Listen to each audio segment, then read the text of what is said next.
Right. అయితే పొద్దున్న నుంచి కూడా మనం చూస్తూ ఉన్నాము. అఘోరి అలాగే వర్షిని కూడా ఇద్దరు కూడా పెళ్లి చేసుకున్నట్టు మనం చూస్తూ ఉన్నాం.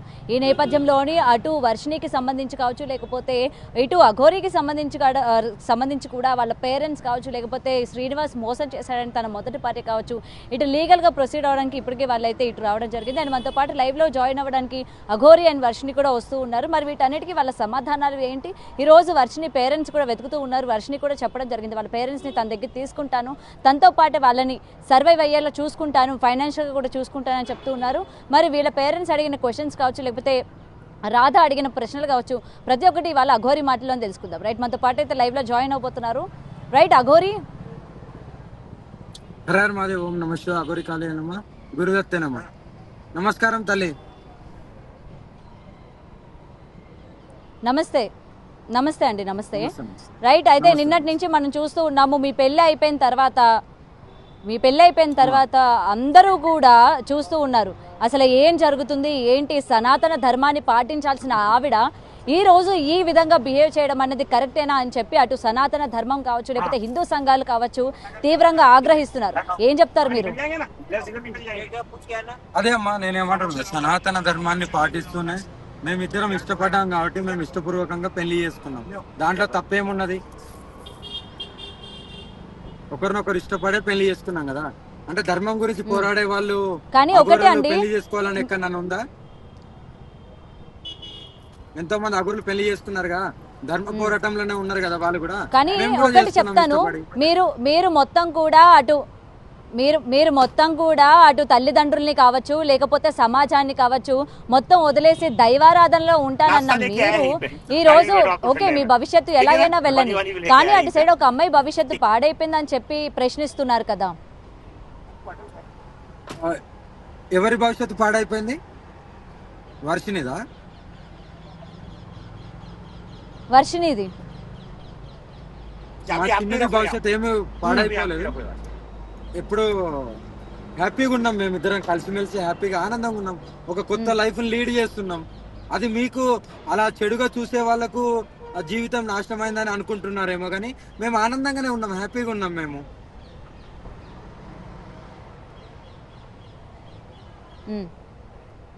ఓకే సరే, నిన్న మీరు అడిగారు కదా ప్రూఫ్స్ ఏవైనా ఉంటే బయట పెట్టండి అని చెప్పి. మరి పొద్దు నుంచి కూడా మీరు లైవ్ చూసే ఉండొచ్చు. రాధ మీకు చేసిన ట్రాన్సాక్షన్స్ కావచ్చు, ఇలా ప్రతిదీ కూడా ఇవాళ ప్రూఫ్స్తో సహా బయట పెట్టడం జరిగింది. అండ్ మీతో కలిసి దిగిన ఫొటోస్ కావచ్చు. ఏం చెప్తారండి మీరు? పక్క పొంటి నాతోని సెల్ఫీలు దిగడానికి ఫోటోలు దిగడానికి లక్షల మంది వస్తారు, వాళ్ళందరూ ఇలాగే పెడతారా? నేనేమంటున్నాను, మ్యారేజ్ ఫొటోస్ ఏమైనా ఉంటే పెట్టండి. పసుపు అమ్మో పసుపు తాడో కాదు, అక్కడ ప్రూఫ్స్ కావాలి, ఒక వీడియోనో లేకుంటే ఏదైనా ఫోటోలు ఉంటే పెట్టండి. ట్రాన్సాక్షన్ అంటవా? వాళ్ళు ఏదైతే నేను ఇందాకనే వేరే అందులో నేను కంక్లూజన్ ఇచ్చేసిన, అయితే నేను కాలభైరవుని విగ్రహానికి ఇచ్చానా, విగ్రహంతో పాటు వాళ్ళు సేవ చేస్తా గోవులను పెంచుకుంటాం, ఆట పెంచుకుంటాం అంటే నేను అవి క్యాష్ ఇచ్చాను, ఆ క్యాషే నాకు రిటర్న్ కొట్టారు. వాళ్ళ దగ్గర కాలభైరవ విగ్రహం కూడా నేను ఇచ్చింది ఉంటది గుడి కడతాం అంటే మీరు గో సంరక్షణ కోసం ఆ డబ్బులు అన్నవి ట్రాన్సాక్షన్స్ చేశారా, లేకపోతే ఆశ్రమం కోసం అని చెప్పి, లేకపోతే మీ బండి డ్యామేజ్ అవ్వడం వాటి రిపేర్ల కోసం అని చెప్పి ఆమె చెప్తుంది డబ్బులు వేసానని? రిపేర్ల గురించి కాదు, ఇక్కడ రిపేర్ గురించి కాదు. రిపేర్ గురించి నా సొంత తల్లిదండ్రులు వేశారు. రిపేర్ గురించి అస్సలు కాదు ఇది. కానీ మీ తల్లిదండ్రుల పరిస్థితి సరిగా లేదు కదా, ఎందుకంటే లైవ్ లో మీరు చెప్పడం జరిగింది కదా.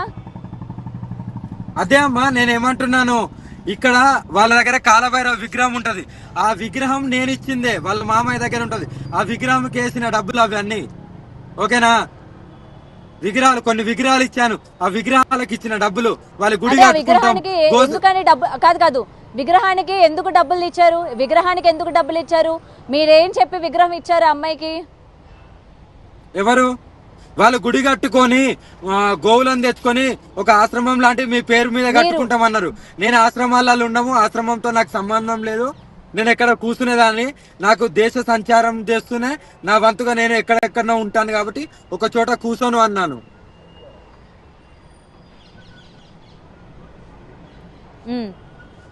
సో మీరే ఆశ్రమం కావాలని అడిగారా? నేను ఆశ్రమం కావాలని ఎప్పుడు అడగను, అలా అనుకుంటే ఎప్పుడో కూర్చుంటే దాన్ని. ఇప్పుడు నా ఆడియోలు బయట పెట్టింది కదా, ఆమె మాట్లాడిన ఆడియోలు బయట పెట్టండి, అప్పుడు తెలిసిపోద్ది కదా ఎవరేంటిది అనేది.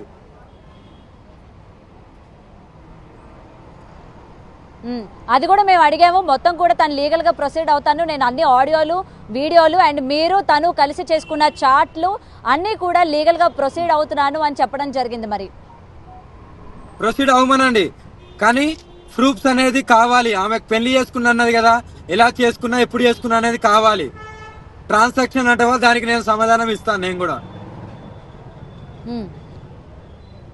అది ఎందుకంటే ఇవాళ ట్రాన్సాక్షన్స్ కి ప్రతిదీ మీరు చెప్పాలి. ఎందుకంటే 3.5 లక్షల పైగా ఆమె మీకు డబ్బులు పంపించినట్టు ప్రూఫ్ చూపిస్తుంది. ఆమె అంత డబ్బులు తీసుకోవాల్సిన అవసరం మీకేంటి?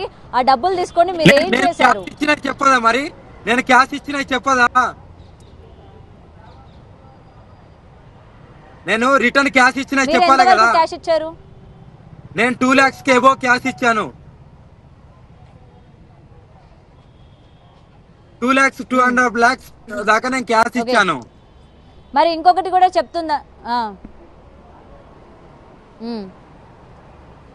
అండ్ తన పర్సనల్ లైఫ్ లోని మీరు ఇన్వాల్వ్ అయ్యారు అని చెప్తుంది కదా, మరి తన పర్సనల్ లైఫ్ లో ఇన్వాల్వ్ అవ్వాల్సిన అవసరం ఏంటి? తన భర్త గురించి మీరు చెప్పడం జరిగింది. అంటే పర్సనల్ లైఫ్ అంటే ఆమె చెప్పుకున్నా నేను చెప్పానా, లేకుంటే అవి నాకు తెలుస్తాయా?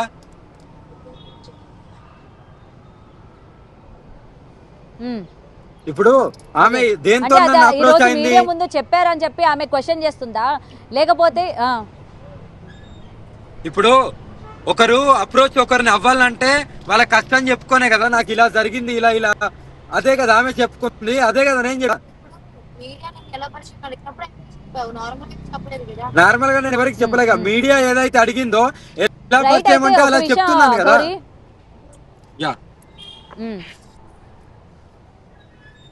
ఇప్పుడు మానసిక పరిస్థితి సరిగా లేని వాళ్ళు, అంటే ముఖ్యంగా ఇటువంటి డిప్రెషన్లో ఉన్న వాళ్ళకి మీరు దగ్గర అవుతున్నారని, వాళ్ళ పర్సనల్ ఇష్యూస్ మీరు తెలుసుకుంటున్నారని, తెలుసుకున్న తర్వాత వాళ్ళకి దగ్గర అయ్యి ఈ ప్రేమ పెళ్లి ఇలాంటి మాయ మాటలు చెప్తున్నారు అనేది ఇక్కడ ఈ అమ్మాయి ఆరోపిస్తుంది. ఏం చెప్తారు మీరు? అలా అలా ఏమి కాదు, అలా ఏమి అస్సలే కాదు. చెప్తున్నా కదా, ఆమె ప్లాన్ అంతా సర్వనాశనం అయిపోయింది. నా పేరు మీద ఆశ్రమం కట్టుకొని, ఆమె అడ్వకేట్ కదా, అది ప్రజలకు తెలిసే ఉంటది ఎలా ఉంటది ఏంటనేది. ఇప్పుడు ఆమెను పెళ్లి చేసుకున్నానేంటి? మీరిద్దరు కలిసి ఆశ్రమం కట్టుకొని ఆశ్రమంలోని మీరిద్దరు నడపాలనుకుంటుందా ఆమె? అదే ప్లాన్ కదా, ఇంకే ప్లాన్ ఉంటది. ఇప్పుడు సరే, ఇప్పుడు మా చిన్ను నేను పెళ్లి చేసుకున్నాను, ఈ విషయము యావత్ దేశానికి మొత్తానికి తెలుసు, 2 తెలుగు రాష్ట్రాలకు. ఆ నెల ముందే తెలిసినప్పుడు అప్పుడే మీడియా ముందుకు రావచ్చు కదా.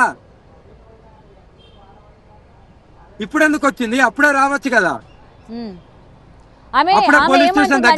ఈ విషయం తెలీదు. మీరిద్దరు కూడా లైవ్ లోని ఇక్కడ మీరు ఖచ్చితంగా ఒప్పుకోవాలి అఘోరి, ఇక్కడ మీరు ఖచ్చితంగా ఒప్పుకోవాలి. ఎందుకంటే తల్లి బిడ్డ సంబంధం అని చెప్పిన తర్వాత ఆ అమ్మాయి మీ ఇద్దరికి సంబంధించి ఎటువంటి రిలేషన్ ఉండదని చెప్పి తను సైలెంట్ గా ఊరుకున్నాను అని చెప్తోంది ఆమె. అలా ఏముండదు, అలా ఏముండదు. కాదు, నేను చెప్తున్నాను. ఓకే, లైవ్ లోనే చెప్పాము తల్లిదండ్రుల సంబంధం. తర్వాత ఆ ఇంటర్వ్యూ ఇచ్చిన తర్వాత ఆమెకి ఫోన్ చేసి పెళ్లి చేసుకుంటున్నాం మేము ఇలా పెళ్లి చేసుకున్నాము అని నెల రోజుల ముందే తెలుసు ఆమెకి. నా పక్కన ఉంటే కదా ఫోన్ మాట్లాడింది ఈమె. అంటే అప్పుడు ఆ నెల రోజుల ముందు తెలిసినప్పుడు అప్పుడు రాకుండా ఇక్కడ అమ్మాయి ఒక క్వశ్చన్ కూడా రైజ్ చేసింది. రాధాకి అఘోరికి పెళ్లి అయిందన్న విషయం నీకు తెలుసు, మీరిద్దరూ కలిసి అఘోరి కోసం కొట్టుకున్నారు అని కూడా ఆమె చెప్తోంది. ఇది నిజమేనా?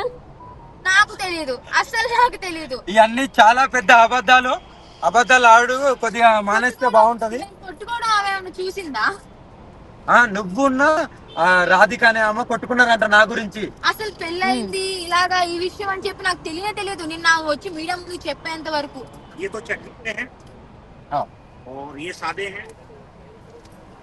ఓకే, ఎందుకంటే నిన్న మీడియాలో ఆమె అంత గట్టిగా చెప్పింది, వర్షినికి తెలుసు నేను ఉన్నానని, నన్ను తను ప్రేమించాడు, పెళ్లి చేసుకున్నాడు అని కూడా చెప్తుంది. మరి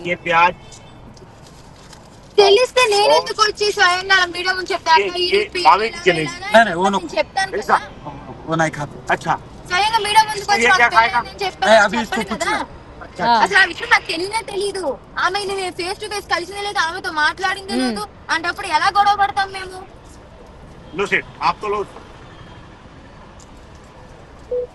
ఓకే, అండ్ వర్షిని ఈ రోజు మీ తల్లిదండ్రులు కూడా లీగల్ గా ప్రొసీడ్ అవుతూ ఉన్నారు. మీకు జరిగింది పెళ్ళే కాదు, అలా ఎలా పెళ్లి చేసుకుంటది అని చెప్పి కూడా క్వశ్చన్ చేస్తున్నారు. ఏం చెప్తారు మీరు? నా ఇష్టపూర్వకంగా మీరంటే వాళ్ళంటే సరిపోదు. మేము ఇష్టపడ్డాము, మేము ఇలాగే బతకాలనుకుంటున్నాము. నాకు అబ్బాయిని పెళ్లి. Hello okay okay hello hello వినిపించింది అక్క. ఇప్పుడు మా పేరెంట్స్ ప్రొసీడ్ అవుతున్నారు అంటే వినిపిస్తుంది వర్షిని, మాట్లాడండి. ఇప్పుడు నాకు అబ్బాయిని పెళ్లి చేసుకోవడం ఇష్టం లేదు. నేను అఘోరిని ప్రేమించాను, మా మనసులు కలిసి నేను ఇష్టపూర్వకంగా పెళ్లి చేసుకున్నాను. దానికి వాళ్ళు వద్దు అంటే నేను ఎలాగ అడ్డు చెప్పడానికి వాళ్ళకి ఏముంది అని చెప్తున్నాను.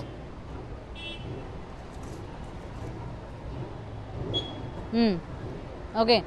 అండ్ వర్షిని ఈ రోజు అటు శ్రీనివాస్ అలియాస్ అఘోరి పైనే కాదు, మీ మీద కూడా చాలా ఎలిగేషన్స్ వస్తున్నాయి. విష్ణుకి మీకు సంబంధం ఉంది అని కూడా చెప్తూ ఉన్నారు. దీనికి మీరు ఇచ్చే క్లారిఫికేషన్ ఏంటి? విష్ణుకి నాకు అన్న చెల్లి సంబంధం. ఇంకొకసారి ఆ మాట అనే వాళ్ళ నేను సహించను. అంటే ఒక అమ్మాయి అబ్బాయి కలిసి ఉంటే ఆ సంబంధం పెట్టేసుకుంటారా మీరు? ఓకే, అనే వాళ్ళకైనా బుద్ధి ఉండాలి. ఇది మేము అడుగుతున్న ప్రశ్న కాదమ్మా, ఇది మేము అడుగుతున్న ప్రశ్న కాదు. ఇవాళ మాట్లాడుతున్న వాళ్ళ ప్రశ్న, అడుగుతున్న వాళ్ళ ప్రశ్న. ఇప్పుడు విష్ణు కూడా తిరగబడ్డానికి, నువ్వు కూడా తిరగబడ్డానికి రీజన్స్ ఇవే అన్నట్టు కొంతమంది మాట్లాడుతూ ఉన్నారు. దానికి సంబంధించి క్లారిఫికేషన్ అడగడం జరిగింది. చూసే వాళ్ళకి ఈ క్వశ్చన్ రైజ్ చేసిన వాళ్ళకి నేను ఆన్సర్ చెప్తున్నాను. మీకు కాదమ్మా, ఎవరైతే ఆ క్వశ్చన్ రైజ్ చేస్తున్నారో వాళ్ళకి చెప్తుంది, మీకు కాదు తల్లి.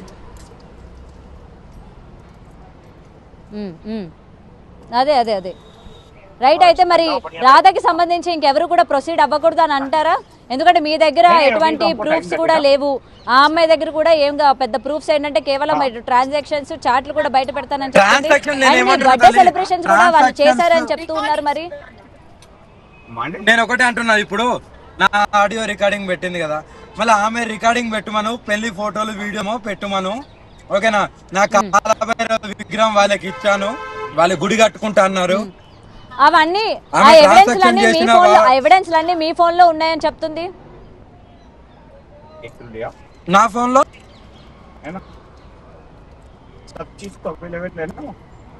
మీ ఫోన్ లో తీసారని చెప్తున్నారు. మీది ఐఫోన్, క్లారిటీగా వస్తుంది, నా ఫోన్ లో తీస్తాను అని చెప్పి ఆ పెళ్లి ఫోటోలు మీరే తీసారని చెప్తున్నారు.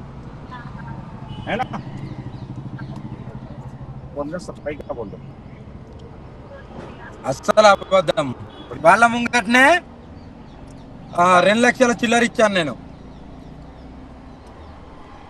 అంటే మీరు వాళ్ళ మామగారికి ఇచ్చారా? ఇప్పుడు ప్రెసెంట్ ఎవరైతే కనిపిస్తూ ఉన్నారో వాళ్ళ మామగారికి ఈమెకే ఇచ్చాను, ఈమెకే వాళ్ళ మామ ముంగట ఇచ్చాను, ఈమెకే ఆ రాధికకే వీళ్ళ మామ ముంగట ఇచ్చాను.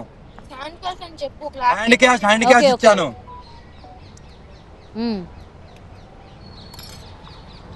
ఓకే, ఆ హ్యాండ్ క్యాష్ ఇచ్చేటప్పుడు వాళ్ళ మామగారే ఉన్నారా? ఇంకెవరు కూడా చూడలేదా దర్దాపుల్లో ఉన్న వాళ్ళు? కానీ అమ్మా హ్యాండ్ క్యాష్ ఇచ్చేటప్పుడు ఏమమ్మా డబ్బులు ఇస్తున్నాను, లోకానికి చూపించుకొని ఇస్తామమ్మా తల్లి. వాళ్ళ మామ ఉన్నాడు, వాళ్ళ మామతో పాటు వాళ్ళ ఏమో అవుతాడు బంధువు, ఆయన ఇద్దరు వచ్చారు.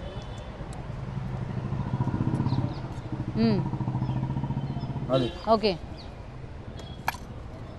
ఆమె ఇచ్చిన క్యాష్ ఆమెకే నేను క్యాష్ రూపంలో ఇచ్చాను. గతంలో చెప్పడం జరిగింది, మీ పేరెంట్స్ ని పిలిపించుకుంటాను, మీ పేరెంట్స్ తో కలిసి ఉంటాను, శ్రీనివాస్ అలియాస్ అఘోరిని నేను మా ఇంటికి తీసుకెళ్తాను, అంగీకరిస్తారని చెప్తూ ఉన్నారు. ఇవాళ మీ నాన్నగారు అసలు ఎవరు అడుగు పెట్టేది, ఎవరు అల్లుడు, ఎవరికి అల్లుడు, వస్తే కాళ్ళు ఇరగొడతా అని చెప్పి ఆయన చాలా సివియర్ గా రియాక్ట్ అవ్వడం కూడా జరుగుతుంది. ఏమంటారు మరి దీనికి?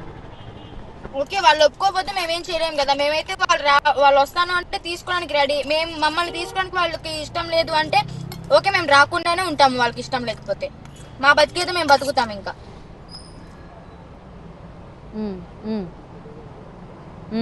వర్షిని, నీకు మానసికంగా మైండ్ సరిగ్గా లేదని చెప్పి నీకు ట్రీట్మెంట్ జరుగుతున్నట్టు కూడా ఇవాళ ప్రూఫ్స్ చూపిస్తూ ఉన్నారు. నిజమేనా? నీకు ట్రీట్మెంట్ జరిగిందా? మానస హాస్పిటల్కి నువ్వు వెళ్ళావా? వెళ్ళాను, కానీ నాకు ఎటువంటి ఏమంటారు ట్రీట్మెంట్ జరగలేదు, ఎలాంటి చెకప్స్ జరగలేదు. వెళ్ళాను అండ్ 2-3 క్వశ్చన్లు, నా పేరు ఏం చదువుతున్నా అని చెప్పి అడిగారు, మందులు రాసి నా చేతిలో పెట్టారు. అది ఒక చెకప్. చెకప్ చేసినప్పుడు సర్టిఫికేట్స్ ఇస్తారు అంటే కదా. ఎటువంటి చెకప్ చేయకుండా అసలు నీ అంటే మానసిక చూపించు పరిస్థితి ఎలా ఉంది కనుక్కోకుండా ప్రిస్క్రిప్షన్ రాసి టాబ్లెట్లు ఇచ్చారా? అవును అవును, ముమ్మాటికి నిజం ఇది.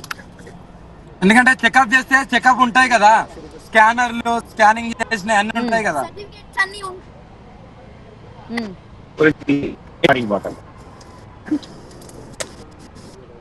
ఉమ్. ఓకే, సో ఎటువంటి స్కానింగ్ రిపోర్ట్స్ అయితే లేవు అయితే వాళ్ళ దగ్గర.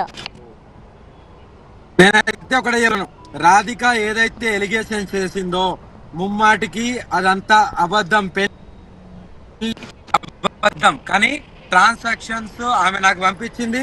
తర్వాత నేను కాలాభైరవుడు విగ్రహం ఇచ్చాను, పాటు 2,50,000 క్యాష్ కూడా ఇచ్చాను వాళ్ళ మామనే. అది జరిగింది అంతవరకే. కానీ పెళ్లి అయిపోయింది, తాళి కట్టిండు, ఇదంతా అబద్ధం. ఫస్ట్ భార్య అని ఎగురుతుంది కదా, సరే, ఎలా ఎగురుతుందో మీకు ఆమెకే అసలు తెలియాలి. డబ్బులు ఇంకా ఎలా అలా ఎగరద్దు వస్తున్నాయి? అని చెప్పండి. కాదు జనాలందరికీ ఉన్న మెయిన్ చాలా పెద్ద క్వశ్చన్ అనుకోవచ్చు, మీకు డబ్బులు ఏ విధంగా వస్తున్నాయి? ఇటు వర్షినికి మీరు చదివిస్తారు, ఇటు ఈ అమ్మాయికి 2 లక్షల వరకు క్యాష్ ఇచ్చానని చెప్తున్నారు. అసలు మీకు డబ్బులు ఎలా వస్తున్నాయండి? నాకు భక్తులు ఇస్తారమ్మా, నన్ను నమ్ముకున్న భక్తులు ఇస్తారు. భక్తులు ఎంతవరకు ఇస్తారు? వేలల్లో ఇస్తున్నారా మీకు? అంటే ఇప్పుడు డొనేషన్ పరంగా ఇస్తున్నారా? ఇప్పుడు గుడికి వెళ్తావమ్మా, కాదమ్మా, గుడికి వెళ్తారు, గుళ్ళో నువ్వు ఇంతే కదా, వాళ్ళ ఇష్టము, వాళ్ళు ఎంత అన్నయ్యచ్చు. ఇప్పుడు ఒక పండితుని దగ్గరికి లేకుంటే ఒక పీఠాధిపతి దగ్గరికి పోయినప్పుడు నువ్వు ఏదైతే ఉంటుందో నీకు ఇష్టపూర్వక నువ్వు ఎంత అన్నయ్యచ్చు.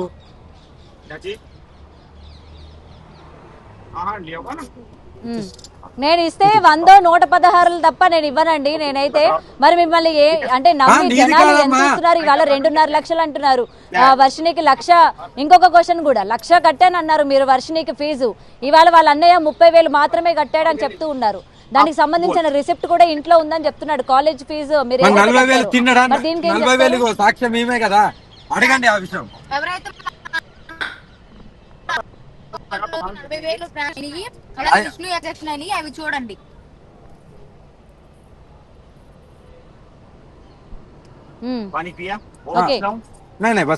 అఘోరి గారు, మీ పైన కేసులు కూడా నమోదవుతూ ఉన్నాయి. మీరు పూజలు చేస్తానని చెప్పి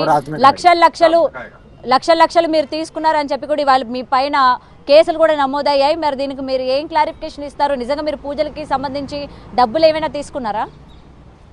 ఏ కేసు అమ్మా? ఆ కేసు ఎక్కడిది చెప్తే నేను దానికి స్పందిస్తాను.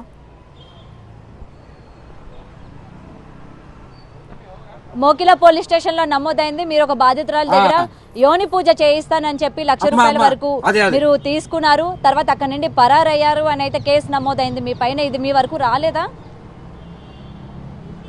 అమ్మా, పరారైందని మొన్నటిదాకా హైదరాబాద్ నేనేమంటున్నా, ఆమె ఎవరైతే ఫిర్యాదు చేశారు ఆమె అకౌంట్లోకి వెళ్ళి నా అకౌంట్కి రాలే. బెంగళూరుకు చెందిన ఒక పెద్ద జడ్జి ఆయన అకౌంట్లోకి వెళ్ళి నా అకౌంట్లకు 10 లక్షలు వచ్చాయి. ఈమె మీడియేటర్ ఉంది, ఈమె 5 లక్షలు తిన్నది. ఎందుకు నువ్వు నా పేరు చెప్పుకొని 5 లక్షలు తీసుకున్నావని నేను తిట్టడం జరిగింది. ఆ తిట్టినందుకు ఈమె పోయి కంప్లైంట్ పెట్టేది ఉంటే ఎవరైతే నాకు 10 లక్షలు నా అకౌంట్లకు వాళ్ళు ఈమె అకౌంట్లోకి వెళ్ళి రాలేదుగా, ఈమె ఎలా పెట్టగలుగు? ఆ జడ్జిని పిలిపిమని నేను అడుగుతున్నా. మరి ఆ జడ్జి వచ్చి పెట్టాలి కదా కేసు. అంత డబ్బులు ఈమె 5 లక్షలు కమిషన్ తీసుకున్నది, నాకు వద్దని చెప్పిన. కానీ వేసిన తర్వాత ఇక కంపల్సరీ ఆయన కూడా అన్నాడు, చేసి పెట్టండి అమ్మా, ఒక పూజ చేసి పెట్టండి అంటే చేశాను. ఉజ్జయినికి వచ్చారు, చేశాను. ఉజ్జయిన్ నుండి మళ్ళీ వాళ్ళు క్యాబ్ బుక్ చేసుకొచ్చారు. వినీత ఉన్న ఆ జడ్జి గారు ఇద్దరు కలిసి డైరెక్ట్ బెంగళూరులో ఫ్లైట్ లో వెళ్ళిపోయారు. పూజ చేసింది వినీత కాదు, పూజ చేసింది వినీత కాదు, జడ్జి గారికి పూజ చేశారు. మంత్రిక పూజలు చేస్తారా, తాంత్రిక పూజలు చేస్తారా, వశీకరణ పూజలు చేస్తారా?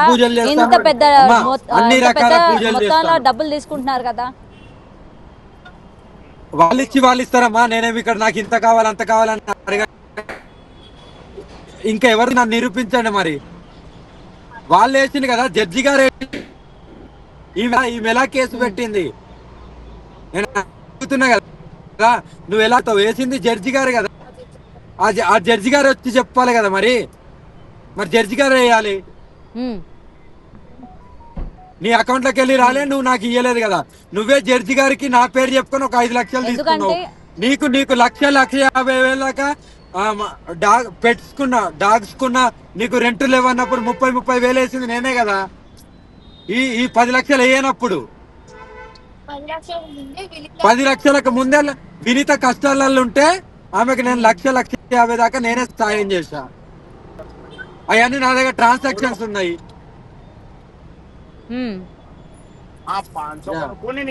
ఓకే, వాటికి సంబంధించిన అన్ని ట్రాన్సాక్షన్స్ మీ దగ్గర ఉన్నాయా? 100% ఉన్నాయమ్మా. ట్రాన్సాక్షన్స్ కాబట్టి 100% ఉన్నాయి నా దగ్గర.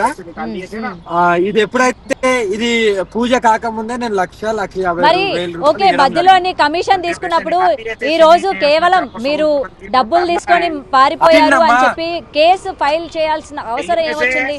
మీకు ఆమెకి ఏమైనా గొడవలు జరిగినాయా డబ్బుల విషయంలోని? నేను జడ్జి గారి దగ్గరికి వెళ్ళి నా పేరు చెప్పుకొని 5 లక్షలు తీసుకుందా కదా తల్లి. అప్పుడు నేనే హెచ్చరించాను, ఎలా తీసుకుంటావు నా పేరు చెప్పి, అది తప్పుగా అని నేను తిట్టడం జరిగింది. అలా తిట్టడం జరిగింది. దాని మీదకెళ్ళి బేస్ చేసుకొని కేసు వేసింది. కానీ ఆ కేసు ముమ్మాటికి లాయర్ గారు ఆ జడ్జి గారు వేస్తేనే చెల్లుతుంది. ఈమె అకౌంట్లోకి వెళ్ళి రాలేదు, ఈమె వేయలేదు.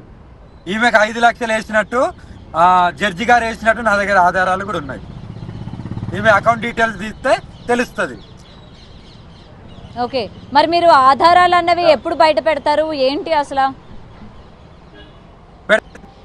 నేను కంపల్సరీ నేను తల్లి నిరూపిస్తున్నాను. ఇప్పుడు నేను కొన్ని జ్యోతిర్లింగాల దగ్గరికి వెళ్తున్నాను కాబట్టి ఇది అయిపోయిన తర్వాత నేను దేనికైనా కూడా ఈ మధ్య కాలంలో అన్నిటికీ సమాధానం వస్తే అన్నినే క్లియర్ చేస్తాను నేను అందరికి, ఎవ్రీథింగ్. ఇప్పుడు ఈ రాధికది పెళ్లి దాంట్లో ఆమెనే ఏదైతే ప్రూఫ్లు ఉన్నాయో ఆ ప్రూఫ్లు పెట్టాల్సి వస్తుంది. నేను ఇచ్చిన డబ్బులకు కూడా మీరు జవాబు ఇవ్వాలి.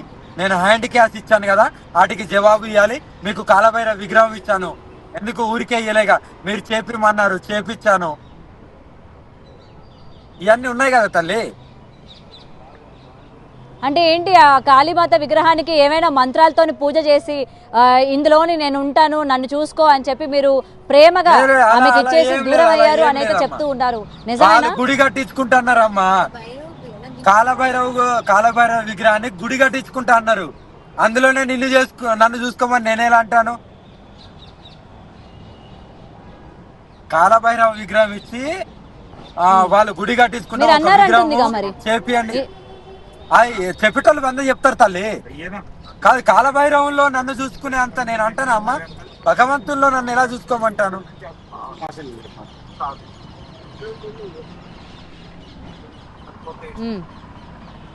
అవన్నీ అపోహలే, వాటిని ఎవరు నమ్మరు. మరి ఈ రోజు వాళ్ళ పేరెంట్స్ కూడా, ముఖ్యంగా వర్షిని పేరెంట్స్ కూడా ఈ పెళ్లి చెల్లదు, ఎందుకంటే ఇలాగా మీరు అంగాన్ని సమర్పించుకున్నానని చెప్తూ ఉన్నారు. మరి మీరు ఒక ఆడపిల్ల ఇట్లా మీరిద్దరూ పెళ్లి చేసుకోవడం అనేది ఇది చట్టపరంగా కాదు కదా, అసలు ఎవరు కూడా స్వీకరించరు దీన్ని. ఎలా రైట్స్ అంటారు అసలు? ఈ విధంగా పెళ్లి చేసుకోవడం ఎలా రైట్స్ అంటారు? ఖచ్చితంగా దీన్ని మేము ఖండిస్తాము, మళ్ళీ మా అమ్మాయిని మేము వెనక్కి తెచ్చుకుంటామని అయితే వాళ్ళ ఫాదర్ చెప్తూ ఉన్నారు. ఏమంటారు మరి? అసలు దానికైతే నేను చెప్తాను, అసలు మేము లెస్బియన్స్ అండి, అమ్మాయి కూడా కాదు, మీరు లెస్బియన్స్. ఓకేనా? అందుకే ఏం చెప్పాలి, ఎవరికి ఏం చెప్పినా నమ్మట్లేదు కదా. అనుకోండి, ఇంకా మీరు అన్ని అనుకోండి, ఎన్ని నిందలైనా భరిస్తున్నాం కదా. పెళ్లి చేసుకోవడం ఇష్టం లేదు నాకు, అందుకే ఏమని చేసుకున్నాను. ఓకేనా? ఇక ఇప్పుడు మాట్లాడండి. ఇక ఇప్పుడు దీన్ని కూడా అంటే మీకు మీరుగా ఇంకా సమాజం ఒప్పుకోవట్లేదు కాబట్టి మేము ఇంకా లెస్బియన్స్ అని చెప్పి మీకు మీరుగా బయటకు చెప్తున్నారా? ఇంకేం చెయ్యము, ఇంత నిరూపించడం కానీ మేము ప్రేమించుకొని పెళ్లి చేసుకోవడం తప్ప. సరే, ఇప్పుడు ఏదైతే మా చిన్ను అన్నదో అదే అనుకోండి. ఇంకా ఇప్పుడు ఇది కూడా చెప్తున్నాం కదా. సరే, మేము అలాగే ఎవరు నమ్మినా నమ్మకపోయినా మేము ఇలాగే ఉంటాం. మేము బతుకుతాం, మా బతుకులు మేము బతుకుతాం. మా జీవితాల మధ్యలో రాకండి. కానీ ఈరోజు సరే మీరు లెస్బియన్స్ అన్నారు కదా, కానీ ఈరోజు ఒక అమ్మాయి పెళ్లి చేసుకున్నా సరే చట్టరీత్యా నేరం, అది చట్టంగా కూడా దాన్ని స్వీకరించరు. మరి దీనికి ఏం చెప్తారు? మరి ఈ విధంగా కూడా మిమ్మల్ని తీసుకొచ్చే ప్రయత్నం చేస్తారు కదా వర్షిని. పెళ్లి చేసుకోవడం తప్పే కానీ సహజీవనంగా ఉండొచ్చు. అయితే మేము పెళ్లి చేసుకోవడం తప్పు అంటే అయితే ఇక్కడ నుంచి సహజీవనంగా ఉంటాంలేండి. సహజీవనంతో పాటు మేము ఒక పెళ్లి అనేది యాడ్ చేసుకున్నాం. ఏదో మా ముచ్చట ప్రకారం మాకు కోరికలు ఉంటాయి కదా, అందుకే పెళ్లి చేసుకున్నాం. ప్రజలు ఏ కోరికలు ఉంటాయమ్మా? అటు అఘోరి నాకేం కోరిక లేవు అని చెప్పి ఇటు అఘోరి దీక్ష పట్టానన్నారు, నీకు ఎటువంటి కోరికలు లేవని చెప్పావు కదా. ఇప్పుడు మీ ఇద్దరికి కలిపి ఎటువంటి కోరికలు ఉన్నాయి? అంటే ఎవరికి ఉపయోగపడే కోరికలు ఉన్నాయి మీకు? మా పర్సనల్ పర్సనల్ కదా, పెళ్లి చేసుకున్నాక అంటే పర్సనల్ విషయాలు చెప్పం కదా. ఇప్పుడు పర్సనల్ విషయాలు కూడా మీడియా ముందుకు, ప్రజల ముందుకు పెట్టలేదు. మీ ఇద్దరు పెళ్లిని అటు హిందూ సంఘాల వాళ్ళు కూడా ఖండిస్తూ ఉన్నారు. అండ్ మీరు ఒక మాట కూడా చెప్పడం జరిగింది, పార్వతీ పరమేశ్వరుల లాగా మేము పిల్లల్ని కంటాము అని చెప్పారు. ఇది ఎంతవరకు కరెక్ట్ అంటారు? ఇది హిందూ సంఘాలకి సంబంధించి మీరు చేస్తున్న ఈ తీవ్రమైన ఆరోపణలు మీరు ఎలా సమర్థించుకుంటారు? ఎవరు ఎన్ని ఆరోపణలు చేసినా మేము ఉండేది మేము ఉన్నాం, మా తీరులో మేము ఉన్నాం, అన్నిటికీ మేము తెగించే ఉన్నాము. పిల్లల్ని కంటాము, దత్తత తీసుకుని పెంచుకుంటాము. ప్రజలందరికీ మా ఇద్దరిదే భారం అయితే లోకాన్ని కూడా వదిలేసి వెళ్ళడానికి సిద్ధంగా ఉన్నాము. ఇప్పుడు మాదే ఇబ్బంది అయితే చెప్పండి, చచ్చిపోతాం.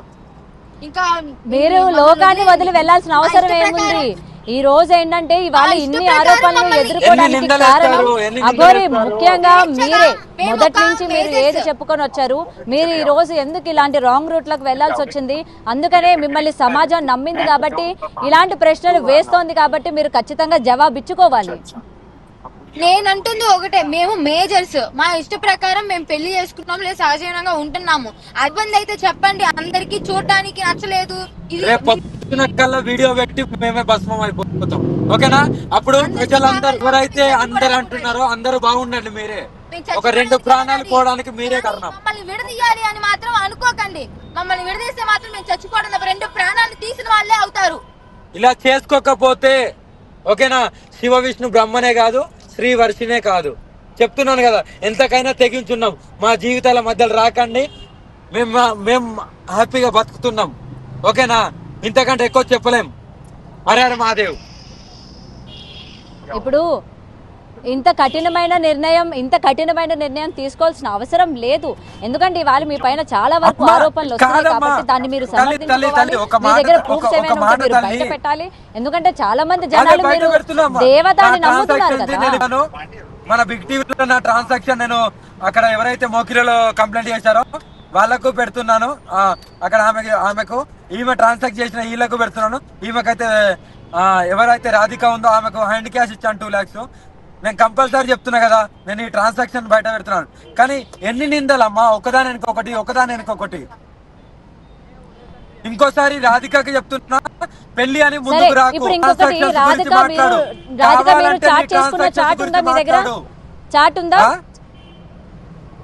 అమ్మా. ఏంటమ్మా చాటింగ్ ఉందా? రాధికాది మీది, మీరిద్దరు చాట్ చేసుకున్నవి, చాటింగ్ ఏమైనా ఉందా మీ ఇద్దరికి? ఆమె దగ్గర ఉంటది అమ్మా ట్రాన్స్ఫర్, నా దగ్గర ఆమె దగ్గర చాటింగ్ ఉంటది కదా, మరి ఆమె బయట పెట్టాలి. ఆమె మాట్లాడిన ఆడియో కాల్స్ ఆమె చేసిన అంటే మీ దగ్గర కూడా ఉంటది కదా. ఇప్పుడు మీరు వాయిస్ మెసేజ్లు పంపించారంటే డెఫినెట్ గా ఆమె కూడా ఏదో ఒక చాటింగ్ మీకు పంపించే ఉంటది కాబట్టి ఆ స్క్రీన్ షాట్స్ మీ దగ్గర ఏమైనా ఉన్నాయి? ఎందుకంటే మీరు అన్నారు ఆ అమ్మాయి నన్ను బలవంత పెట్టింది, నన్ను పెళ్లి చేసుకో అని చెప్పి విషయం పట్టుకొని వచ్చిందని మీరు చెప్పారు కాబట్టి అవి మీకు లిఖిత పూర్వకంగా చాటింగ్ రూపంగా ఏమైనా చేసి పంపించిందా, లేకపోతే ఏంటి అన్నది ఆ చాట్ కూడా మీరు ఇవాళ బయట పెడతారే కదా తెలుస్తుంది ఎవరు నిజం ఎవరు అబద్ధం అన్నది. అదే అమ్మా, నేను ఒకటే, నాకు రికార్డింగ్లు పెట్టుకోవడము, చాటింగ్ లో స్క్రీన్ షాట్ తీసి పెట్టుకోవడం ఇలాంటి అలవాట్లు నాకు లేవు తల్లి.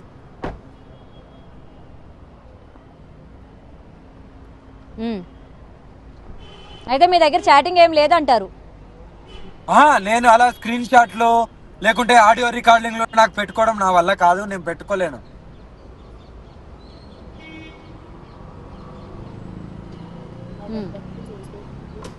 అందుకే అమ్మాయి వాయిస్ రికార్డింగ్స్ లో లేవు అని అంటే ఆ అమ్మాయి అంటుంది నేను చాట్ పరంగా పంపించాను, తనకి చాటింగ్ రాదు కాబట్టి వాయిస్ పరంగా పంపించాడు అని చెప్తుంది. ఆ చాట్ బయట పెట్టు మరి అది ఎందుకు బయట పెడతలేదు?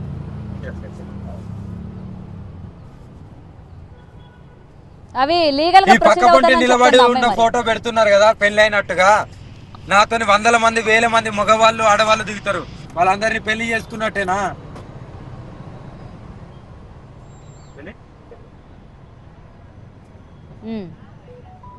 ఓకే. అండ్ ఇంకొకటి బండి పాడైంది, గురించి నేను డబ్బులు వేసాను, ఆ బండి పాడైన ఫోటోలు కూడా ఇవాళ తన దగ్గర ఉన్నాను అని చెప్తుంది. అవి కూడా లీగల్ గానే లాయర్ కి సబ్మిట్ చేశానని చెప్తుంది. మరి ఫోటోలు వీడియోస్ ఉంటే పెట్టమనండి వాళ్ళ దగ్గర ఉంటే. సరేనా తల్లి, నేను బండి వెళ్తుంది, బండిలో ఉన్నాను, కారులో ఉన్నాను, మేము ప్రయాణం కొనసాగిస్తున్నాము. ఒకవేళ నేను ఇప్పుడు రెండింటి మీద క్లారిటీ, రైట్, పెళ్లి రాధిక అనే ఆమె పెళ్లి గురించి కాకుండా ట్రాన్సాక్షన్ గురించి మాట్లాడమనండి. పెళ్లి గురించి ఆధారాలతోని ముందుకురా. నువ్వు పెళ్లి గురించి వీడియోస్ ఉన్నాయేమో ముందుకురా, నువ్వు మాట్లాడిన నువ్వు పెట్టిన చాట్ తోని ముందుకురా. ఏదైతే డైరెక్ట్ ఆయన అకౌంట్ లో పడ్డాయి, గారికి 5 లక్షలు వేయించుకుంది. ఆ జడ్జిని పిలిపియండి, అప్పుడు నిజాలు బయటపడతాయి.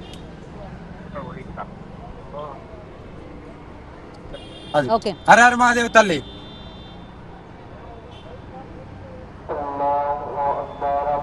ఓకే అమ్మా, కార్ వెళ్తుంది. ఓకే అమ్మా, కార్ వెళ్తుంది. రైట్, ఇదైతే ప్రెసెంట్ అఘోరి వర్షన్ కూడా మనం విన్నాము. ఇటు రాధిక కూడా పొద్దున్న నుంచి అటు బండి బాజేసినప్పుడు కూడా, అలాగే కొన్ని ట్రాన్సాక్షన్స్ ఏవైతే చేశానో ఆ ప్రూఫ్స్ అన్ని కూడా మీడియా పరంగా బిగ్ టీవీతో ఎక్స్క్లూజివ్గా చూపించడం జరిగింది. అండ్ ఇటు అఘోరికి కూడా మనం అడిగిన ప్రశ్నలకి తను కూడా రుజువులతోనే బయటకు వస్తానని చెప్పడం జరిగింది. మరి వీళ్ళిద్దరిలో ఎవరు నిజం చెప్తున్నారు, ఎవరు అబద్ధం చెప్తున్నారు అనే దానిపైన కూడా ఇంకా క్లారిటీ రావాల్సి ఉంది. ప్రెసెంట్ వర్షిని యొక్క పేరెంట్స్ కూడా అటు మంగళగిరిలో కేసు అయితే ఫైల్ చేశారు. సో డెఫినెట్గా ఆ కేసుకి తను అటెండ్ అవ్వాలి, నిజాలు ఏంటన్నవి చెప్పాలి అని చెప్తూ ఉన్నారు.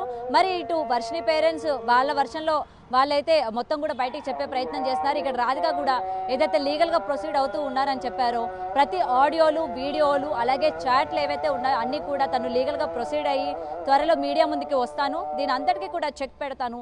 అండ్ కేవలం ఇటు రాధా వర్షినే కాకుండా ఇంకెంతమంది ఆడవాళ్ళు ఉన్నారు, ఇంకెంతమంది ఆడవాళ్ళు బలైపోయారు, వాళ్ళన్ని ప్రూఫ్స్ కూడా నేను తీసుకొస్తాను అని చెప్పి మీడియా ముఖంగా చెప్పడం జరిగింది.